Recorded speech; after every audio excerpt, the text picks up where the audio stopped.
صلوا على محمد وآل محمد.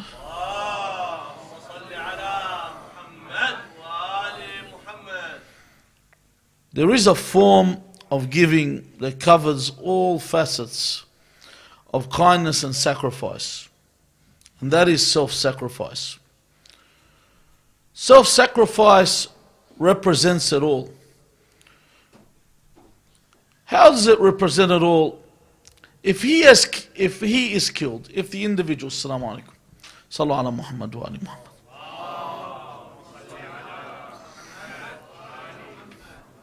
If he is killed, he has sacrificed himself, his family, his friends, and his wealth. How? He sacrificed everything. Look at the changes in life. In the person that leaves, what happens to everybody once he is gone?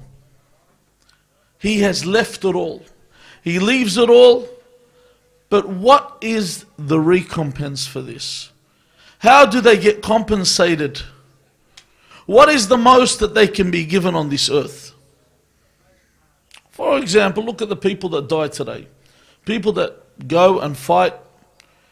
They fight the unbelievers. They fight those that have invaded their lands. They fight the people fighting the Dawayash in the world. These people that are fighting, those that have fought them, what do they get when they fight and they die? In this world, what's the most they get? They get registered as a martyr. They have their picture put up as a shaheed. Okay. His widow is given an allowance and the home. His orphans receive education and free medical. But is this really the complete compensation? Is this really the ultimate compensation? If you look at it, you'll realize that all this is nothing compared to the indemnity they receive in the hereafter. That compensation, the recompense they receive in the next world, is the purpose behind it. Those that fight in the way of God do not fight in the way of God for the recognition that they receive here. The only true compensation is in the hereafter. And this is what last night's verse is all about. That these people sell everything they have. They fight in the way of God. They kill and they are killed. And they fulfill the covenant, that their covenant is the agreement between God and man. They fulfill the covenant that is between them and their Creator, that was aforementioned in the heavenly books that were revealed before the Quran and including the Quran. And then after all this, because they understand that they own nothing, they have been given this. Your life you've been given by God. Your wealth, your property has been given by God. And then God buys this back off them. They trade it back with God. And Allah says in the Quran at the end, فَاسْتَبْشِرُوا بِبَيْعِكُمُ الَّذِي بَايَعْتُمْ بِهِ. This is where they get the good news, the good tidings with this trade that they have made. Many have made this trade from the beginning of time. Until today, people make this trade. And in the future, people will make this trade. But the epitome of this trade is the event of Karbala, or the day of Ashura. The event and the tragedy that took place in Karbala is the epitome of this trade. It is the ultimate sacrifice because of what was available. And this is why, to look at these personalities, to assess people like Burayr ibn Khudayr al-Hamadani. You look at someone like that Amir al-Mu'mineen Ali ibn Abi Talib praises the people of Hamadan. These people are praised by Amir al-Mu'mineen, that he says in a statement, if I was a gatekeeper on one of the gates of paradise, I would tell the people of Hamadan to enter it peacefully, to enter paradise peacefully. Now if you look at a man like this, that on the night of Muharram, honestly, when I look at conviction, he's one of these people, when I think conviction, you know when you have conviction, when I say the word yaqeen, And when I mention this word, it's hard to explain it. There is a time that a person, or a moment a person arrives at, reaches, that they have this ultimate conviction. I probably met people, in my life many people, but there was probably less than a handful of people I met that I looked at and I swear they had conviction in their actions. That they were truly disassociated with this earth. Absolutely, they disassociated with this earth. They had nothing to do with this world. Absolutely nothing to do with this world. And I was certain that these were the most happiest of people on this earth. They're the most joyful people on this earth because they had conviction. Your gatherings here is not about just getting into paradise. Taban, getting into paradise is Allah Azza wa Jal created the paradise for the believers. But getting the levels and the positions in paradise is what you're aiming for. The level that you can attain in paradise. Many people attend lessons, many people are believers, many people worship, but then one day you see them fallen. I remember a person that went to Hajj several times.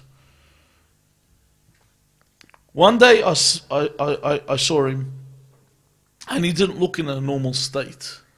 He looked so different to the time he went to the Hajj.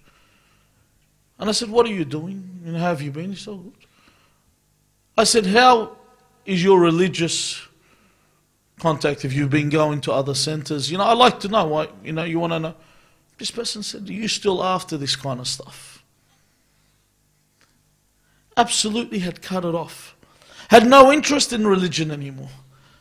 This is where the problem is. If I don't keep excelling and progressing, not only to receive a higher place in paradise, if I'm not progressing, I'm retrogressing, I'm going backwards. If I'm not accelerating, I'm regressing or retardation, as if you want to call it. Now you're going backwards. You are moving away from where you want to arrive at. Now, this conviction that Borer had, that on the day or the night of the 10th, the narration says that they were using musk. They were placing musk on them before going to fight on the day of Ashura. And this is something that you actually put on yourself. Generally, they perfume themselves. It's not like today where people just grab a bottle of cologne and spray themselves. There was different methods in the way that they used to use perfumes. I don't know if you've ever seen, sometimes they would burn the incense and put their bodies above it and let the incense feed into their clothing, would feed the incense, and they'd have the smell all over them. I don't know the method that was being used, but they were using this scent before the day of the 10th. And on that night, Borer was joking with one of the companions. He was joking with one of the companions at this point. And this companion looked at him and said, this is the night of the 10th. You know, not saying it's like, this is our final night here. This isn't a time for you to be joking. And Borer said to him that this point we are, between us, he says, and the people, the enemy, and their swords, between us and arriving to the hereafter, to paradise, to being with all the promised things, is us meeting with their swords. So they are the gateway for us to arrive there. He says, I wish it was now in this hour and not tomorrow. This conviction that he had at this point, this conviction where he was moving towards his mortality,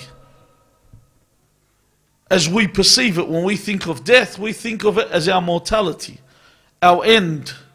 We taste our mortality, we taste our fatality, we taste the end of our living here. But for him, he saw it as, you know, when you walk through a turnstile, when you enter a shop and you walk through that turnstile and you enter the shop, this is how he perceived the swords of his enemy. He perceived that I will walk through them and into paradise. To have that conviction, this isn't something that you are born with. This is something that's acquired from building yourself and building your character and making this correct trade. They become like this because they perceive everything else as worthless. Nothing has the value that this has. Nothing has the value as paradise to them. So this is the why they deal in this manner. Even with another case of a person from Hamadan was Sa'id ibn Jubair. Sa'id ibn Jubair was at a point where he was standing in front of the most brutal tyrants in history. The governor of the Medina at the time, Al-Hajjaj ibn Yusuf al-Thaqafi. When he stood before him, Al-Hajjaj was asking him about his opinion of the first two and the first three caliphs. And Sa'id, using taqiyya and that, answered in a way where he could escape with one of those answers that isn't complete. He said if they were good, he said, sorry, the question was in line with, are they of the people of paradise or the people of the fire? Will they go to heaven? Will they go to hell? He says if they were good, then they are from paradise. And if they were bad, then they are from hell. He escaped with that kind of answer. In other words, I don't know. But then when he asked him about the commander of the faithful, he praised Ali ibn Abi Talib alayhi salam. So Al-Hajjaj was upset, just to get to the point of the discussion here. He said, okay then, because you have said this, I will kill you. Like automatically, he said, this is what's going to happen, I'm going to kill you. But he said, I will give you a choice in how you want to be killed. And Sa'id said that I will ask you how you want to be killed. And that's how you can kill me. Because the way you kill me, alaykum as-salam, in the dunya is how I will kill you in the hereafter. This is the conviction. He has conviction that there is going to be a day where everyone has their turn. يَوْمَ لَا تَمْلِكُ نَفْسٌ لِنَفْسٍ شَيْئًا وَالْأَمْرُ يَوْمَئِذٍ لِلَّهِ. There is a day where you owe me nothing, I owe you nothing, all scores are settled. Don't for a second think someone got away with it. There is a day, I remember there was a Greek family and they were chasing the killer of the mother of the family. They went to Greece and their whole objective, they said, is we want to bring him to Australia so he can be tried and brought to justice. The justice here, the justice system here, as you can see, you know, people in jail, honestly, you want to know how good it is here?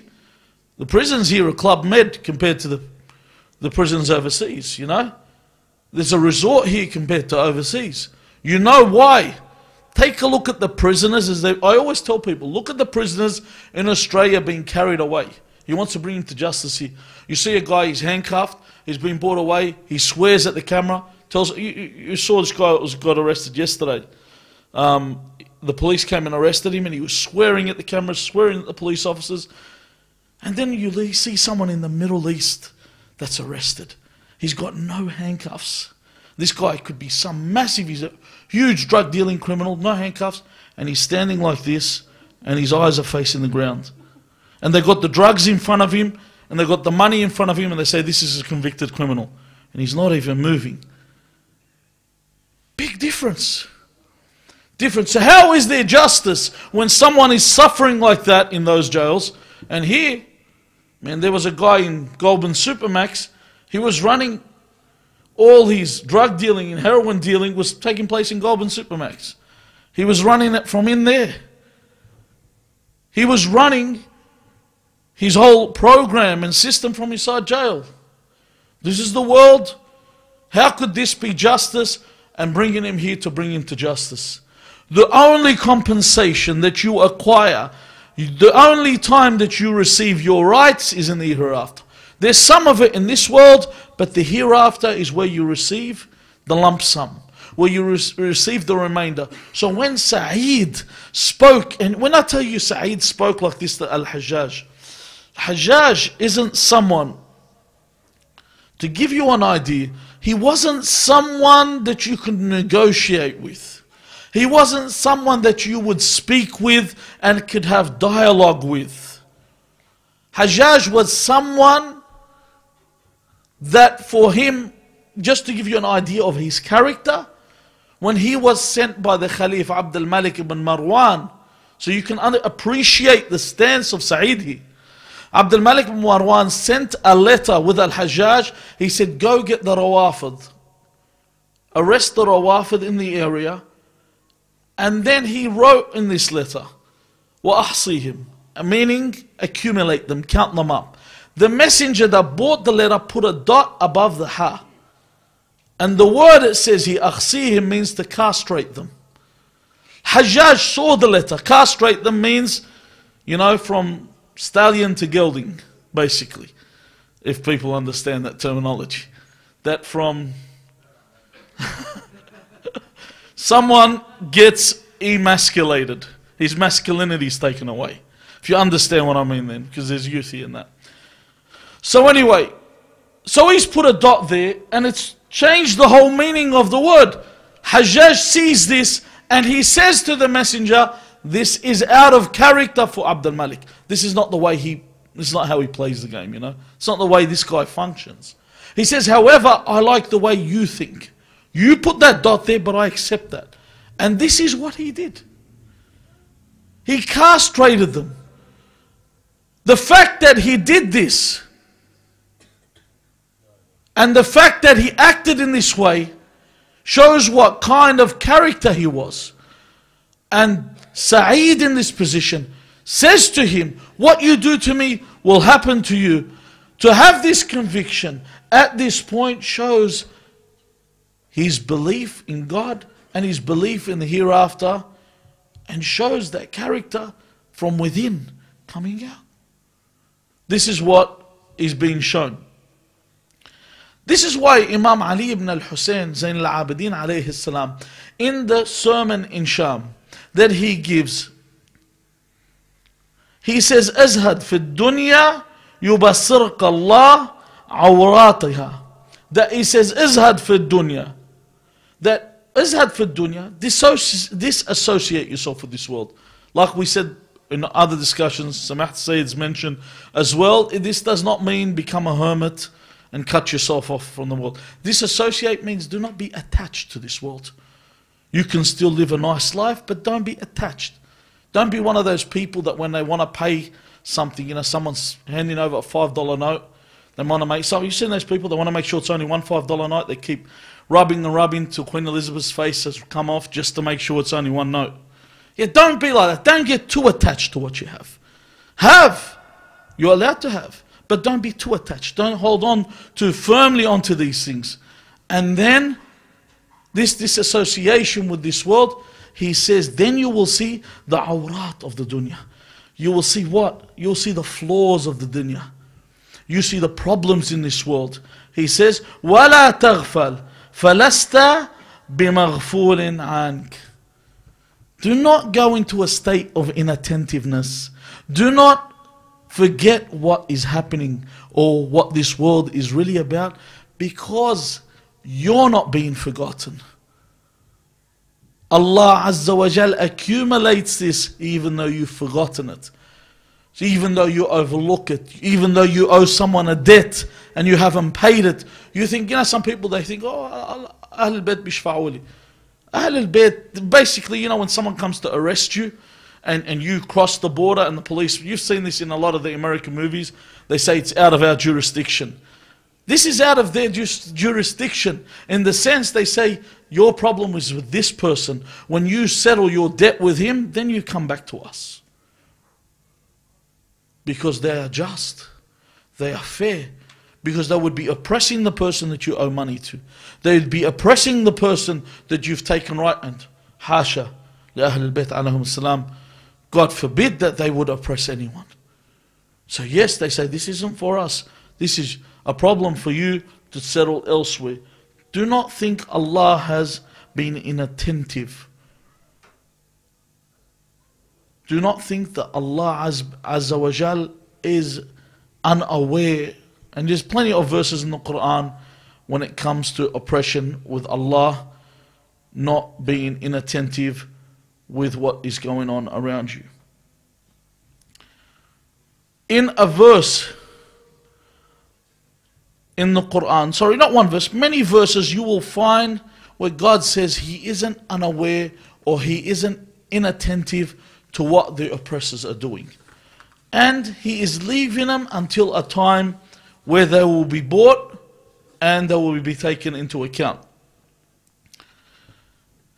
Now there's a verse that sums up our whole discussion, where Allah Azza wa Jal says, وَمِنَ النَّاسِ مَنْ يَشْرِي نَفْسَهُ ابْتِغَاءَ مَرْضَاتِ اللَّهِ وَاللَّهُ رَؤُوفٌ بِالْعِبَادِ. There are those that sell themselves.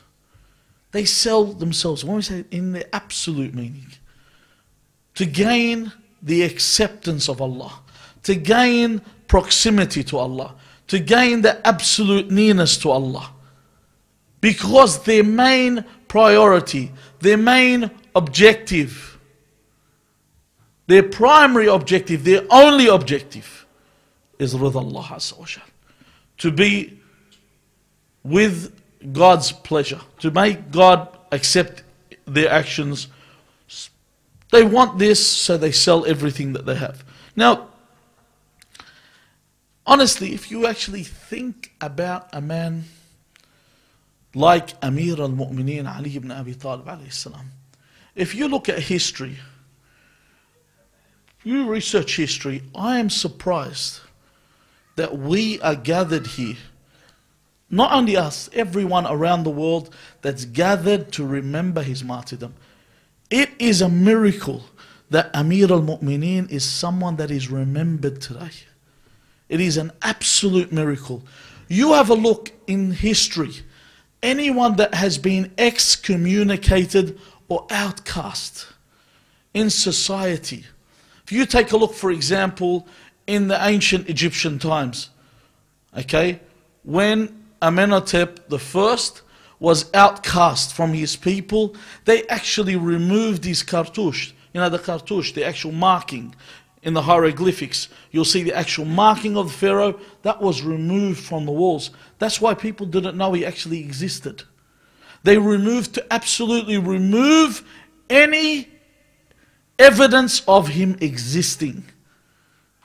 If you take a look at the commander of the faithful, he is by far, if you look historically, the most hated individual ever on the earth. That everyone, because of his virtue, those that wanted to see, this shows you honestly, remember when I told you the exponential that we are living by today? Remember I said in 1996, on the first couple of nights, I said in 1996 that 1/3 of Australians were born illegitimately. And by 2013, they say 47% of Australians are born illegitimately. By 2018, it will be over 50% of Australians born illegitimately. And this is how the world's become. There's an exponential of people born illegitimately. This hatred of Amir al-Mu'mineen, there is a correlation between them, you would say. That this hatred towards Amir al-Mu'mineen is the same. People have hated him, even people that claim to be followers of Ahl al-Bayt. Have you ever noticed when you sit with these new modern day sushis, as I call them, Sunni Shias, okay, you sit with them and just mention a virtue of Ali ibn Abi Talib. It's like someone has pricked them with a pin, they jump up. Are you sure that this hadith is this hadith sahih? This is the first thing they say. You could say a hadith about anything. The second you say Ali ibn Abi Talib, Ali ibn Abi Talib alayhi salam is that catalyst. The second you mention him, there's automatically a chemical reaction. People suddenly fizz up. Something's not right. If you look at the history of the world, and the hatred towards Amir al-Mu'mineen. Even one of the wives of the Prophet Muhammad sallallahu alayhi wa sallam, used to call him Ar-Rajul, the man, refraining from mentioning his name. That, you imagine, they say the Prophet's body was being carried and she called him the man. Well, there was this guy, she names the person, and a man carrying him. And then you find out later that's Ali ibn Abi Talib. How is it that she could have missed his name? The history of the world, not only has his name been missed, if you look throughout history, his name has been, as they say, you've heard that saying, his name is mud. That his name has been defiled. That when you hear his name, people twitch. He has been cursed on the manabir. For years and years and years, people have put him down. He even mentions in خطبة الشقشقي, he says, متى اعترض الريب في مع الأول منهم حتى صرت أقرن الآن إلى هذه النظائر. That what is it? What is it that caused Amir al-Mu'mineen? Could you imagine Amir al-Mu'mineen is sitting in a room with 5 other men. When these 5 other men do not even carry enough weight to sit with nobles. Forget righteous, we're talking about the noble people in the community. These people are outcasts in the Arab world. And Amir al-Mu'mineen is seated with them, and one of them must be picked as the Khalif. What has happened where I am seated with such people like this? And Amir al-Mu'mineen says, أنزلني الدهر ثم أنزلني, that the time or the world that you live with has brought him down. If you take a look today, he says it has brought me down, and it has brought me down until the people are saying now, what do they say? Muawiyah wa Ali. They actually equate someone like Muawiyah. They equate someone, like when they want to discuss, they say Ali and Muawiyah. They discuss it in the same way. And they will say, it's just like if you heard that famous Zakir Naik, the guy that debates with Christians. They ask him a question about Imam Hussein alayhi salam, and Yazid, he says, radiyallah on both of them. This guy is supposed to be some intellectual, understands. But this is what time has done. This is what the world has done. This is how much money was invested into defacing and defiling the image of Amir al-Mu'mineen. If you look on top of all this, Amir al-Mu'mineen was someone that traded with the divine. He sold everything he had with the divine. And no matter how many people oppose him even today, there are that many people today willing to die for him. That even in Pakistan, if you look now in Pakistan, where they get killed, when they round them up, when they get a bus full of people, they get a bus full of people and they bring them down and they kill the Shia in the bus. I once asked a Pakistani guy, I go, how do they differentiate between the Shia and the Sunni? How do they know? There's a lot of people called Ali Hassan. He said they make us remove our tops, the ones with the scales on their back, from using the zanjir. They know he's a Shia and they cut his throat. Yet people still do this. It doesn't deter them. Even in their houses, if you look in Pakistan, above the houses, they'll have Ya Ali Madad above the house, or Ya Abul Fadl Abbas. They have these banners. No matter how much hate there is, and how much enmity there is, Allah Azza wa Jal revives what? His nur. He keeps it there because this man has made a trade with the divine. Inshallah, tomorrow night I will go over the verse. وَمِنَ النَّاسِ مَنْ يَشْرِي نَفْسَهُ ابْتِغَاءَ مَرْضَاتِ اللَّهِ. There's not enough time for me to go over this verse and explain how this being the final stage of this specific point, and we will discuss the martyrdom of the commander of the faithful. Walhamdulillah Rabbil Alameen wa sallallahu ala Muhammad wa alihi at-tayyibin at-tahirin.